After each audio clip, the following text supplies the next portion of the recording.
Hi, my name is Pastor Sylvanus Harris. I am the senior pastor of the Mambc Missionary Baptist Church. I'm grateful to be pastoring now. Been many years of pastoring, learning how to pastor and being under a pastor who serves greatly. My first year here at Mambc has been a wonderful year. And one of the things I like about this church is that it's very family oriented. So there is no disconnection. There is a strong connection around this entire church. So as everyone have stated about their moms, dads, grandparents, ancestors have really been very instrumental in building the foundation of Mambc Missionary Baptist Church. I'll come to know the history of the church started back in 1876, One of the things I like about this church is that it has a foundation that is solid, something to build on, and something that we can make better for the future. This here is an historic area.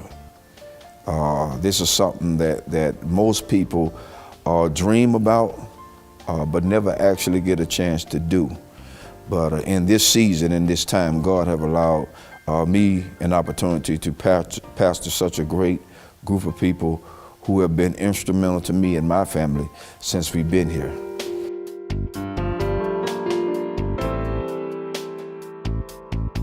Hi, my name is Bernadette Douglas Dixon, and I was born February 4th, 1955.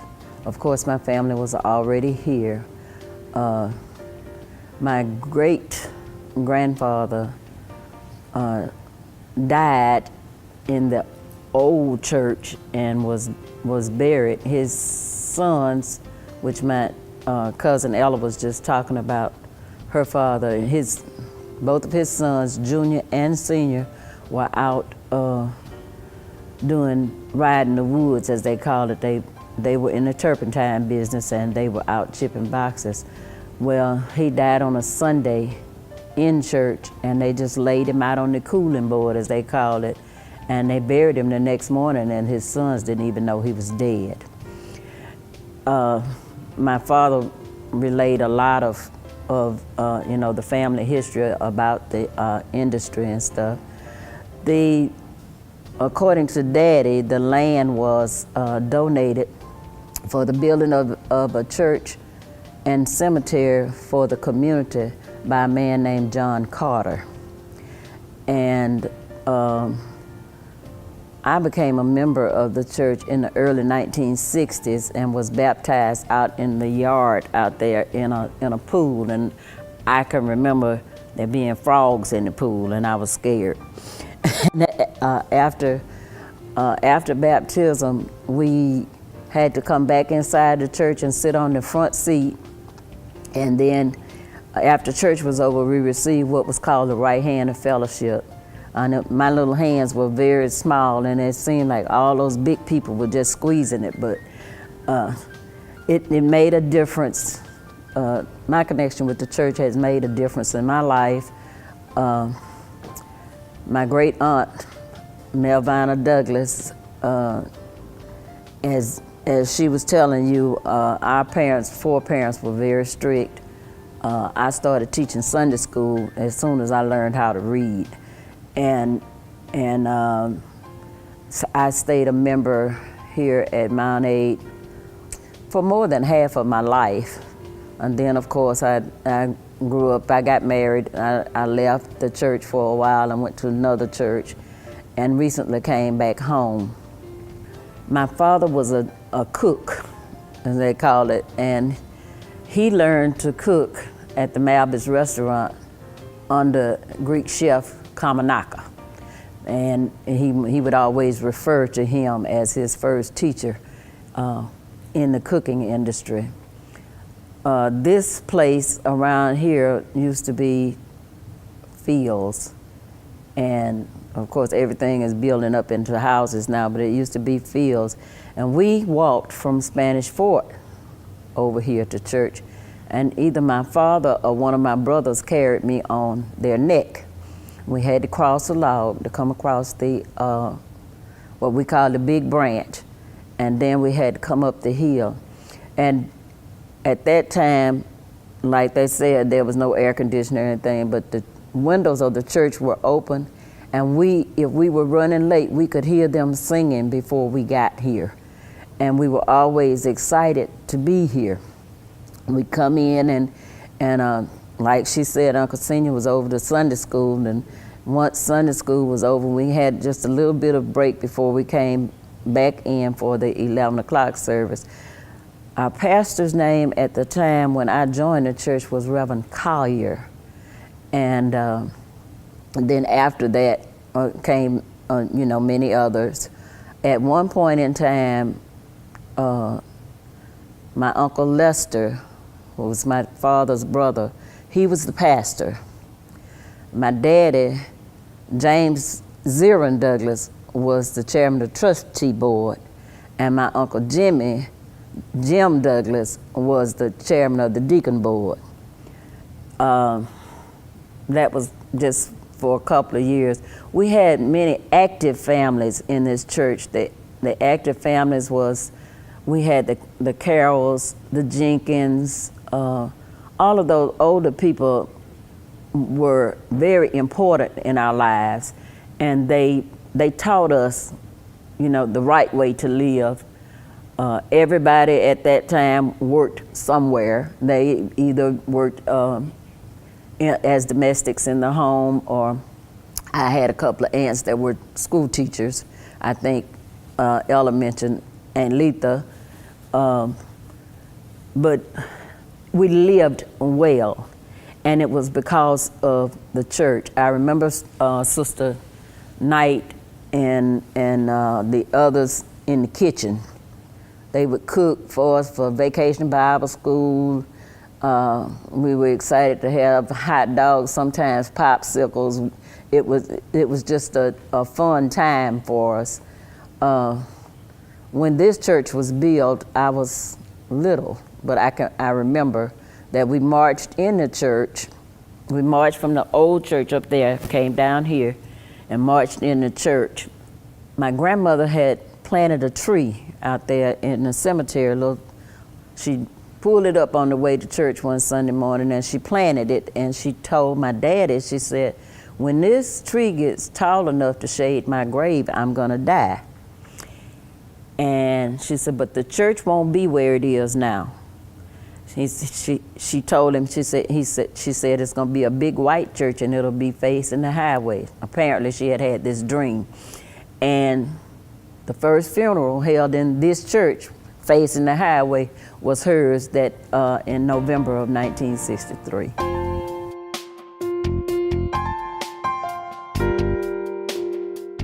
Hello, my name is Ella Douglas Glenn, and I'm a member of Mambc Baptist Church, and I'm a choir member. And my mother and father has deceased. My father was the superintendent of the Sunday school. My mother was a choir director. And we lived not too far from the church, but we were in walking distance. We had to walk through the woods to church, over a branch, and up the hill. We had one building. This is where our school was from first grade through sixth. And after we left school, I don't remember all of the teachers' names. I think one of them was named Letha Douglas, a cousin of mine. And this church is actually mostly family. When it was a new church, it was mostly family, and the Jenkins were here also, but they lived in Loxley. And we had a good time. We played outside in the dirt. We didn't have fans, we didn't have air conditioners. And when it rained, we had to go inside. However, we had a good time. As children, we played together. ate together and worked together. After that, after we finished school, after I finished school in Daphne, I left. And the church never stopped, because when I came back, after we retired from service, I came back, the church is still here. However, this is a new church. We went to the old church in my childhood.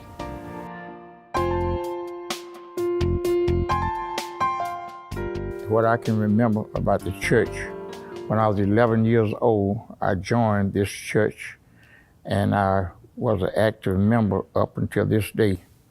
I started preaching in 1975. I taught Sunday school here at this church. I was the second vice president of the trustee board of this Mambc Baptist Church. I was able to, they had the church up for sale, and I bought the church and built my house out of it. And the people that helped me to tear it down was Amos Douglas, Jeff Quinney, Paul Douglas, and myself.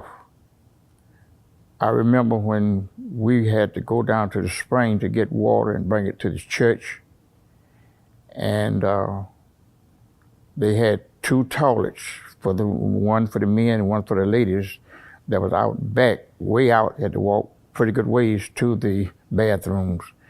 And I remember when we had to baptize, I remember 5 different places we baptized. One was down at the foot of the hill, one was over there on Turkey Branch. We baptized across the woods from Mambc Baptist Church. I remember once we went up there to Mac Brumley and we baptized. And I remember the old church had a bell there, and we was going to school at the Turkey Branch School, and they would always tell us to not get under the bell because it could fall. And occasionally that bell would fall through the week. It never fell on Sundays. And we'd come out there on Sunday morning, sometimes the bell would be going through the floor, and they would take that bell out of the ground later on and put it back up in the steeple of the church. I remember when they put the addition onto the church, I was about the 3rd grade in high school. A man by the name of Lucius added that bell to the church. I remember back when we used to bury, the grave had to be 6'6", 6 foot deep, 6 foot wide. And they would let the bury, put the grave casket down in there, and they had a shovel. And the men would take the shovel and fill that grave back up. And they would do it in a hurry. And men would rotate. The youth would bury, they have funerals on a Sunday then. And the men would pull off their coat and rotate with that shovel until that grave was filled up and heaped over the top with dirt. The next thing I remember about this church, that my daddy was a deacon of this church. He was also the trustee of this church for about 20-some years or longer. The next thing I can remember about the church, that when we were children, Miss Melvina Douglas was the primary teacher, and she taught the Sunday school, and she would teach us what thus says the Lord. And after that, we remember that Miss Stallworth, she was the musicianist, and I can remember the first one that played for our church.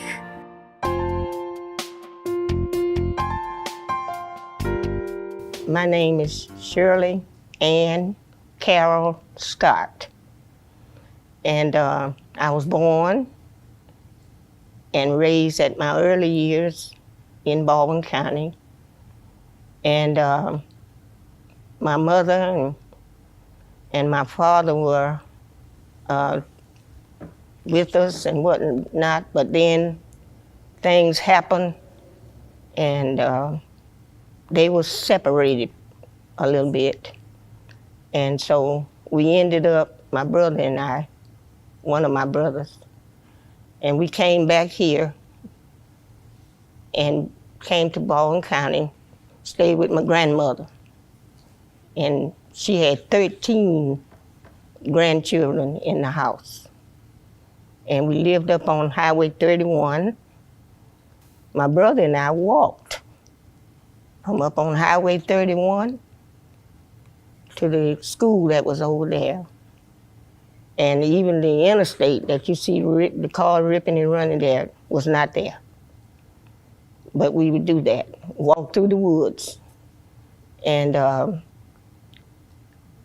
then things turned, and my mother got sick, and she had to go to Marianna, Florida, I think it was, to go to a sanitarium. So I had to come back here again and stay with my grandmother. And I was there going to school until I graduated, and I was blessed to be able to go to college, Alabama State in Montgomery. And I finished the course there, and I came out, and I was, then I went to college, and I got a teacher's certification. And as I would go and do, and I learned how to do so much in reference to the children, and I would try to help them all I could. And I was a member of this church, and eventually I would work with the choir. I'm secretary, and several other activities that were going on in the church. And after my mother passed, it kind of stunned me, because as I wanted to grow up and do so I could do for her, and she wasn't here.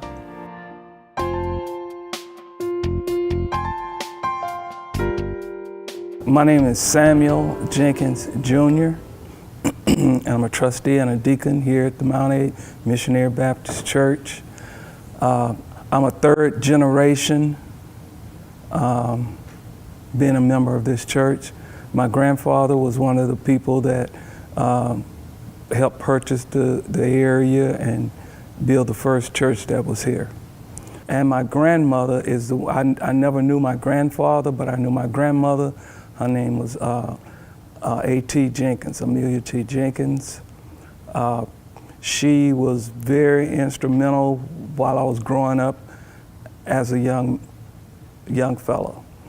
The pastor that I can remember as far back as I can go is Reverend Collier, and he was the one that baptized me in that swimming pool. And just like Minister Douglas said, it was tadpoles and frogs in that pool where we got baptized in.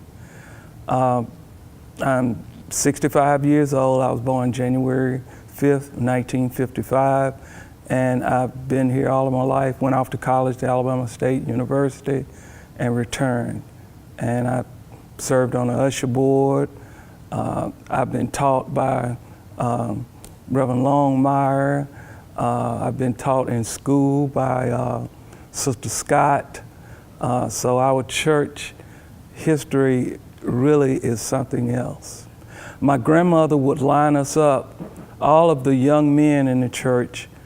She would line them up. She would sit on the second row in the church, and she would line the young men up. I'm talking about, I say young men, but I'm talking about 8, 9, 10 years old on that front row of the pew. And you have to sit there and listen at the preacher. And if you turned your head to look over at the other one or started to talk, my grandmother could thump you so hard upside your head it would bring tears to your eyes. And everybody knew that, so we'd sit there and just be attentive and listen at what the preacher. A lot of times we'd fall asleep. But at the end of the sermon, she would always ask each one of us, tell me something the preacher said. So you had to pay attention for a little while so you get a sentence or something to tell her, because she wasn't going to be pleased if you didn't have anything to tell her about what the preacher said. These people were strict disciplinarians.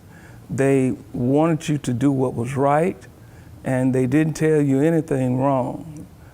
They were leaders, and they wanted you to be leaders. And to this day, I know of none that have gone off to prison that came up in this church. I know of none.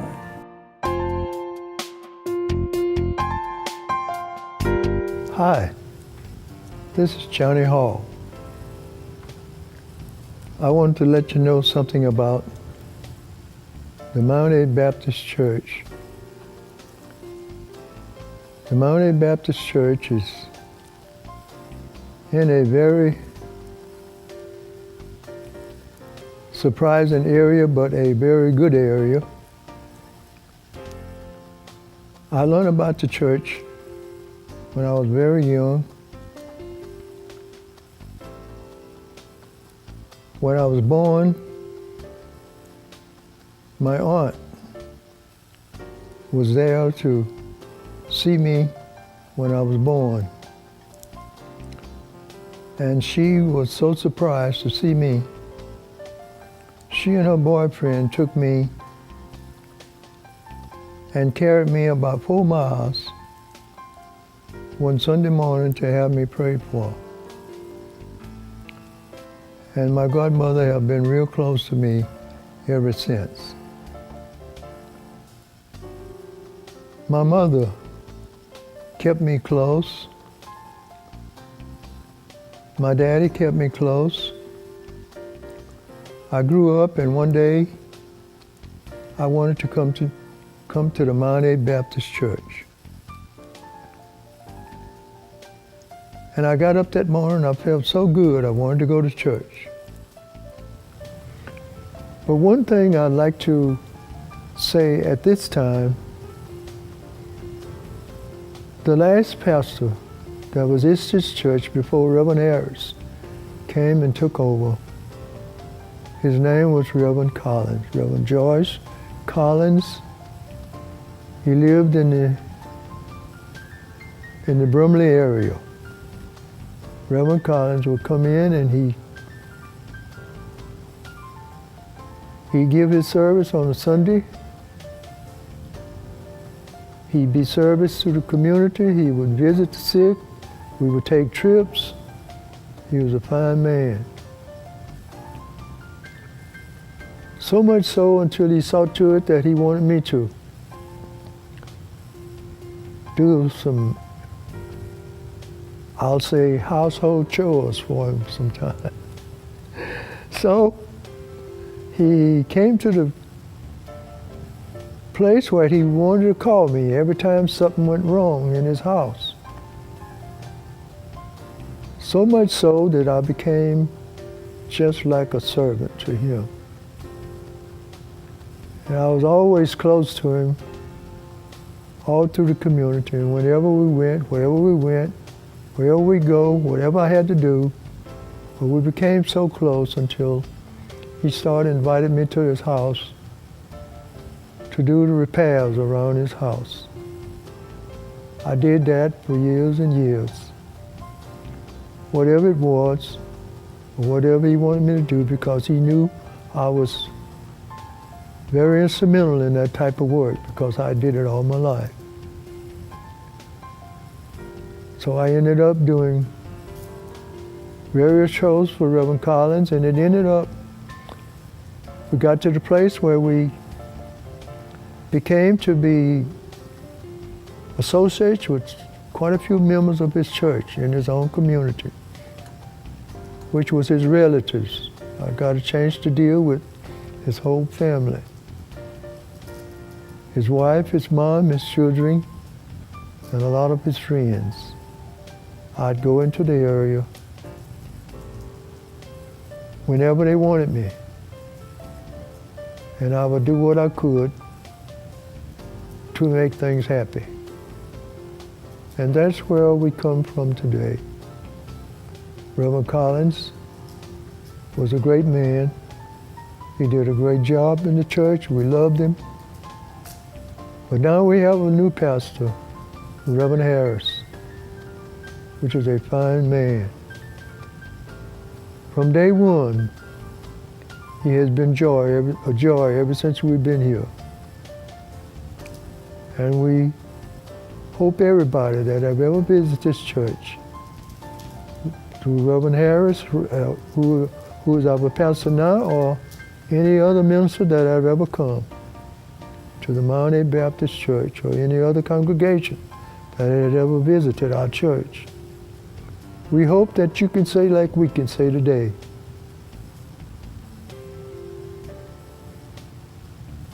Well done. Well done. Well done. Thank you.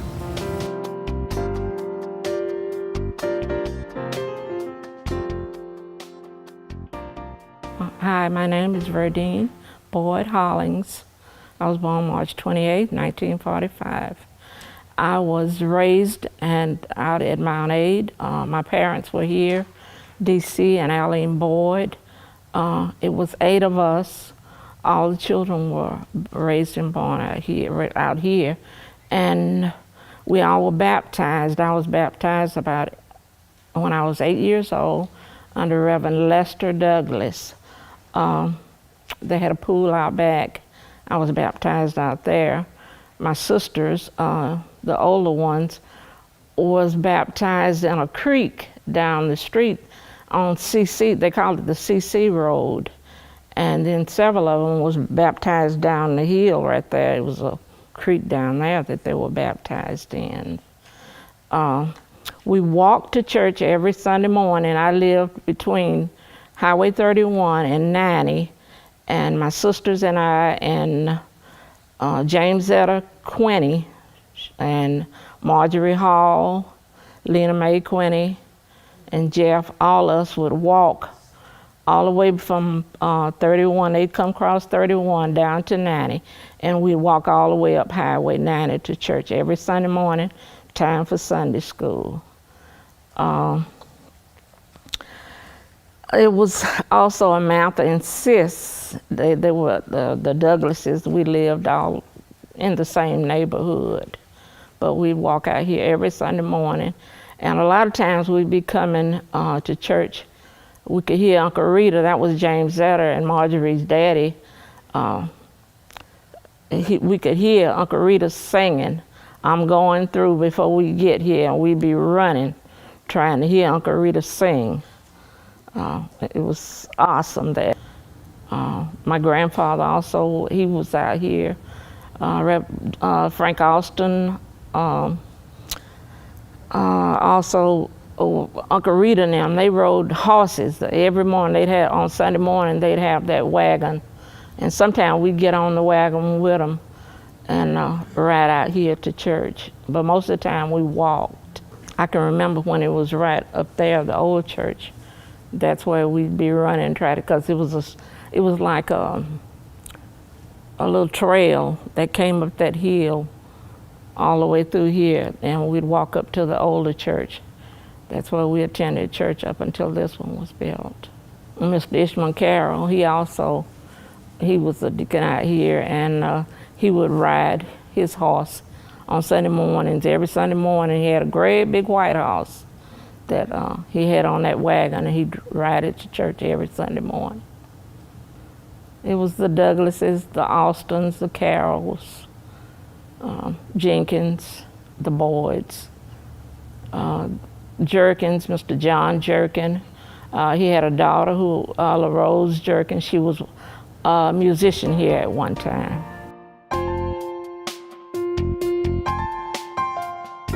William Cyprian Sr., as I said before, I'm currently the chairman of the Deacons Ministry here. Now, I can't really tell you about any history, but I can tell you, about the time that when I first got here, which was in 1990, I believe. My wife is originally from this area, from Loxley, Alabama, and we arrived here, I believe it was in 1990. January of 1990. We came from California, Victorville, California, where we were stationed there in the Air Force. I retired out there, and 2 years later, my wife retired.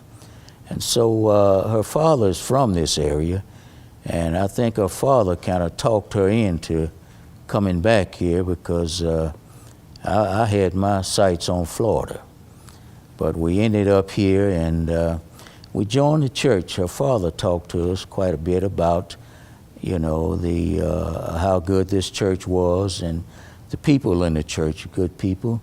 And we've always been in church during the time that we were in the Air Force. We stayed in church, never got out of the church. We participated in the chapel ministry while we were in the Air Force. When we retired, we came home, and again, as I said, we talked to her dad, and her dad talked us into joining this church, and I think that was in 1991. Year after that, I became the chairman of the deacons ministry. Remained chairman for, I think, about 10 and a half years. Took a break, then another individual became chairman. And he left and went to Florida, South Florida. At that time, the brethren voted me back in as chairman of the deacons ministry, and I'm in that position now. And I've enjoyed it very much. I like working with people, but I'm very concerned about folks working together and getting the job done. Very concerned about that. And that's what we have here now. We have people that works together. And that's what I strive for every day. Working together. You know, you can get more accomplished when you work together, and that's very important to me. And we have a good bunch of folks here at the church, and that's what we strive for. But what I will say, you know, I've enjoyed the time that we've been here. You won't find any people any better than the folks that are here in this church. And I do believe that's why the Lord sent us here instead of Florida.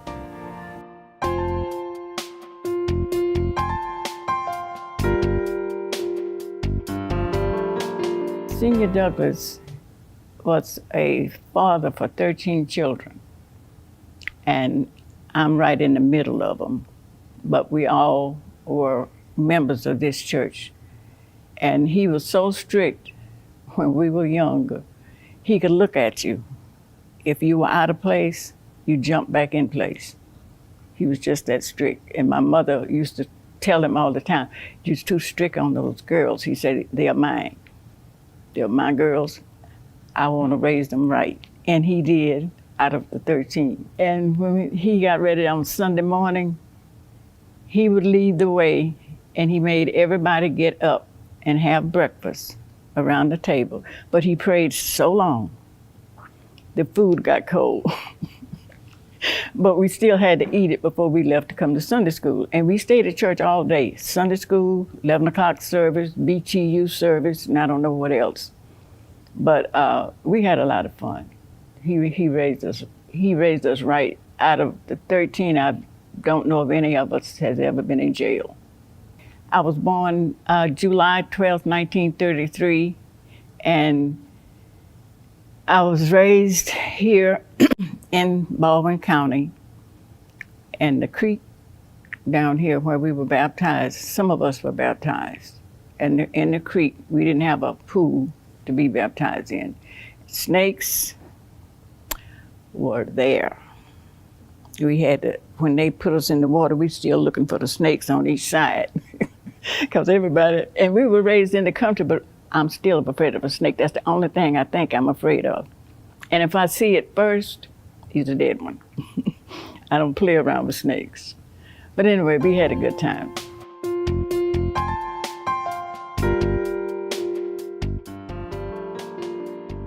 In later years, I think they was afraid that the front cemetery, the cemetery which was behind the church in the beginning, and now it's on the side of the church, that it was going to fill up.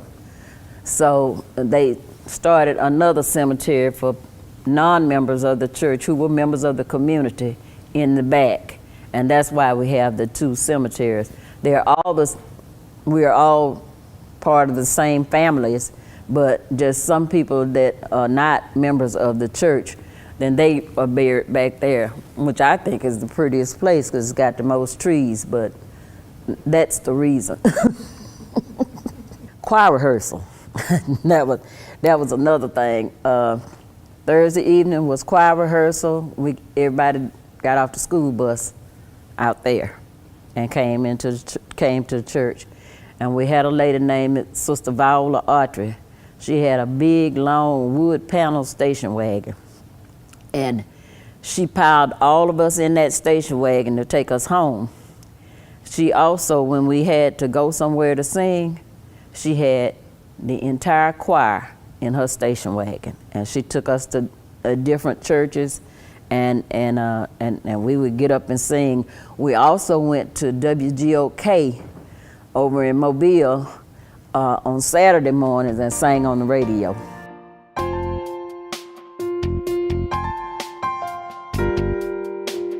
And the first pastor I remember was Reverend Scott from Admo.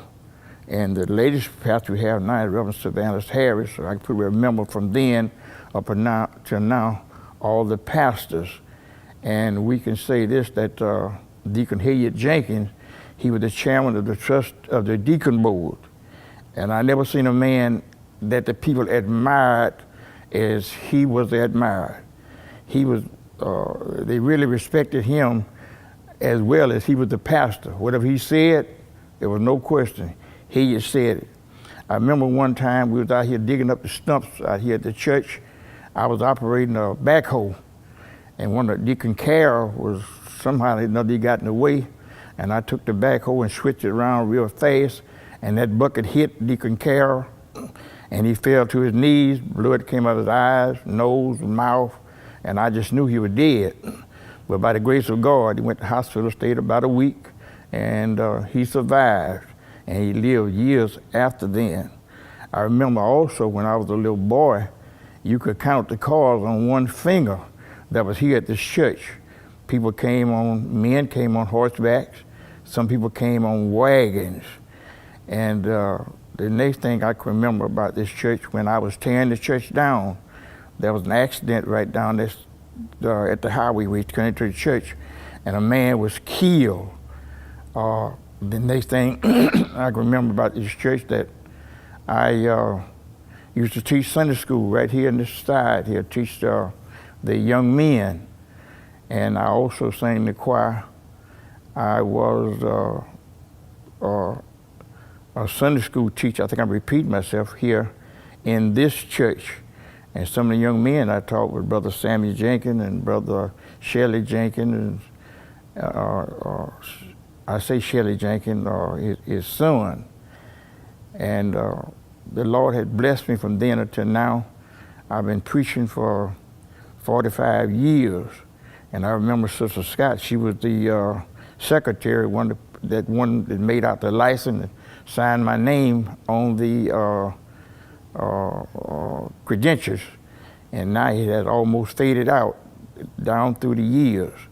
And I can say that my father was the one that picked this spot for this church to be built. Reverend J.C. Collier was the one from Pensacola, the one that built this church. And I think Brother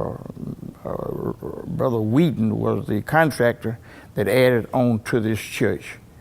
And I remember, I think 1944 was the first member of our family that was buried here. His name was Edward Longmire.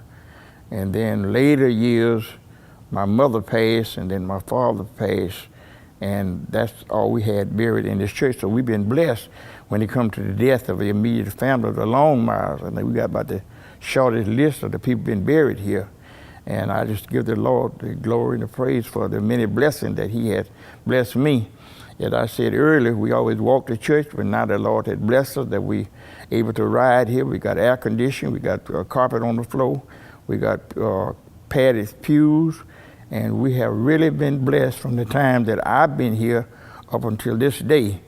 I never thought that I would see the church progress the way it has progressed down through the years, from walking till now we're able to ride, and we're able to just sit back and enjoy how the Lord had blessed us with the facilities that's here, that's in our church.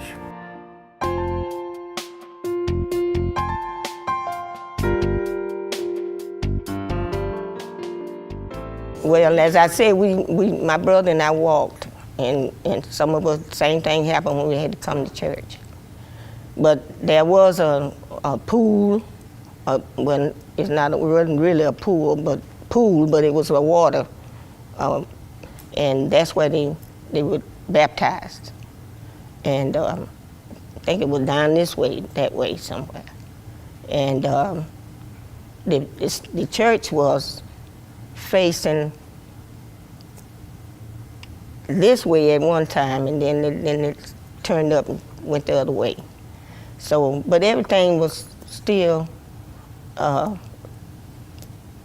dedicated to doing what was right, and we enjoyed coming, and we had the young folk singing in the choir, and then as we grew up, we took part with the other churches' activities that were going on. So we are just thankful that we had the avenue to walk on where we could do those things for ourselves.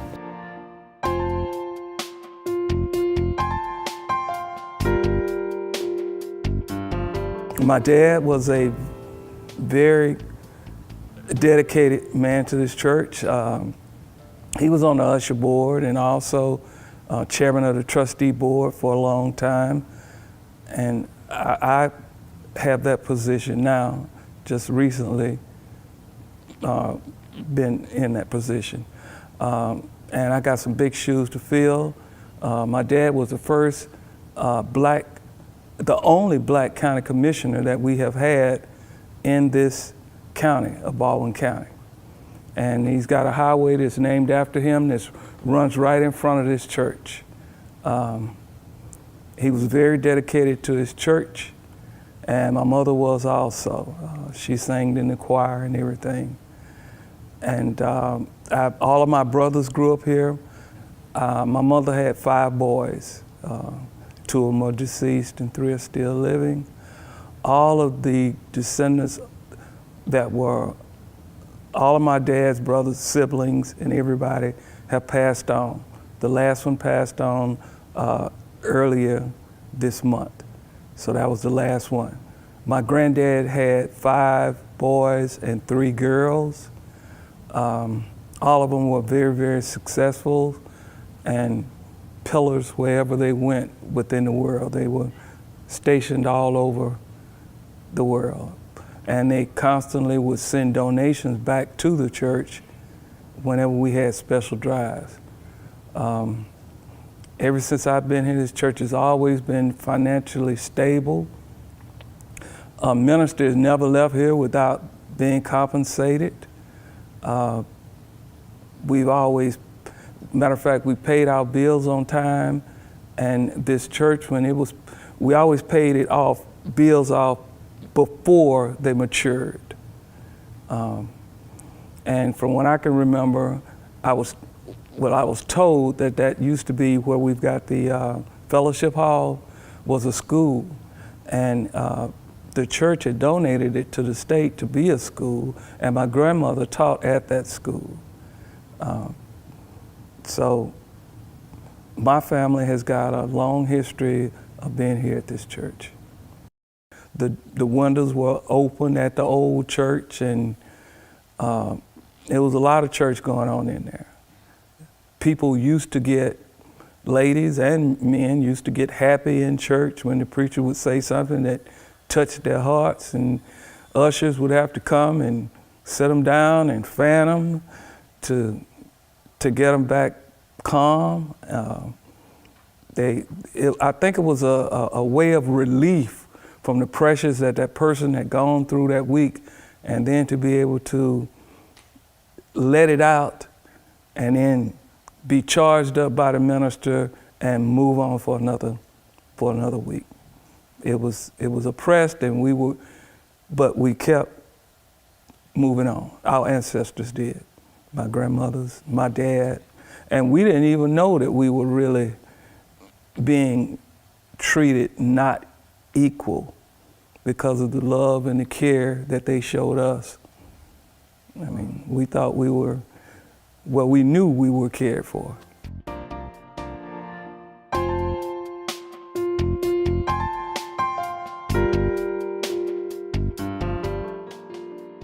But after I joined the church, I was baptized, and the way I was baptized was not in a baptism pool. The church took us down to the river with a little nice stream of running water, and that's where I was baptized.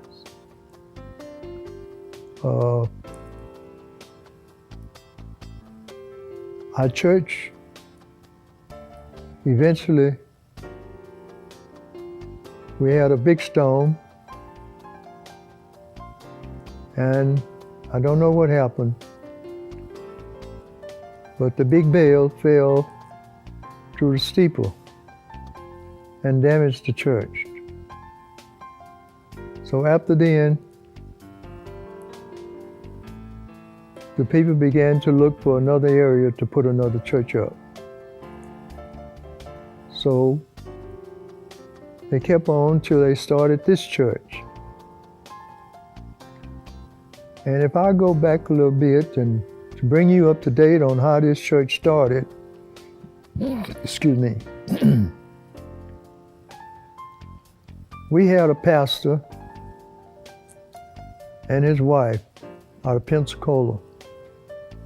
His name was Reverend George Collins. He was a very smart man. He did a lot of preaching for our church. And I didn't know he was a bricklayer. I didn't know he was a block layer. But one day, they found a new area, which is the area in which we are in now, to build a new church. Reverend Collins was the block layer. He laid every block. Him and his friends laid every block in this church. They built it. They finished it. We moved in. And then we began to see a little bit further. Yes, he was talking about picnics, dinners, or whatever you want to name. We would have that sometime after church service.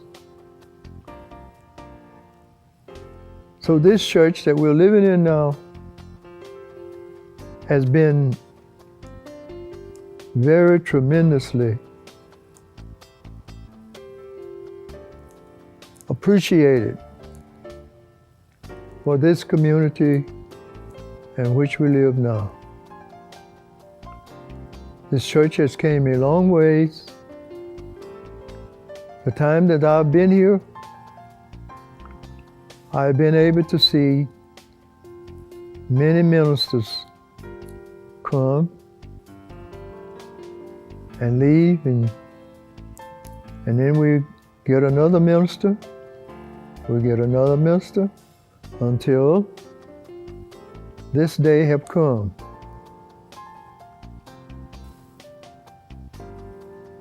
This church, as I grew up in this church, I was very instrumental. I always wanted to be appreciated in whatever situation I was in. So this church, being the church that it was, and people elderly people of this area realized that they saw a little potential in me as to what I could do in carpenter work and so forth. Many times I found myself in this church working. I never shall forget the pulpit. One day, we was trying to improve the situation. And they wanted me to improve the pulpit area. So I came in and I began to work on the floor first. And something happened to me that day that I will never forget. I was using some very expensive stain in the pulpit area. And I don't never like to use the term devil, but sometimes you can't help but say it. I was in the pulpit, I was working, and all of a sudden, it's a good thing I had my drop cloth. I had my drop cloth down and everything over the pulpit, and I was working, and all of a sudden, that stain that I had using on that pulpit tried to turn over on that floor. And when it did, I caught it. And I was so pleased when I caught that varnish to keep it from staining the area on that pulpit. Then we got a pool. And the pool decided that they wanted the pool area redone. They wanted me to do it. I said, yes, sir, I'll do it. So I went into the pool area. I stripped the pool area. I varnished the walls, and I repainted the pool area. Later on, we had an area in the back where we didn't have an upstairs. We always wanted an upstairs. We had a flat roof on the back. We always wanted an upstairs. So they asked me if I could look into the situation in order that we could have an upstairs. I said, yes, I will. I went in and I looked, and I drew them out a plan as to how they could put it upstairs. So they appreciated the plan that I presented to them, and they went to work on it. And we had a nice upstairs apartment that we can have all the youngsters to be in Sunday school during church service.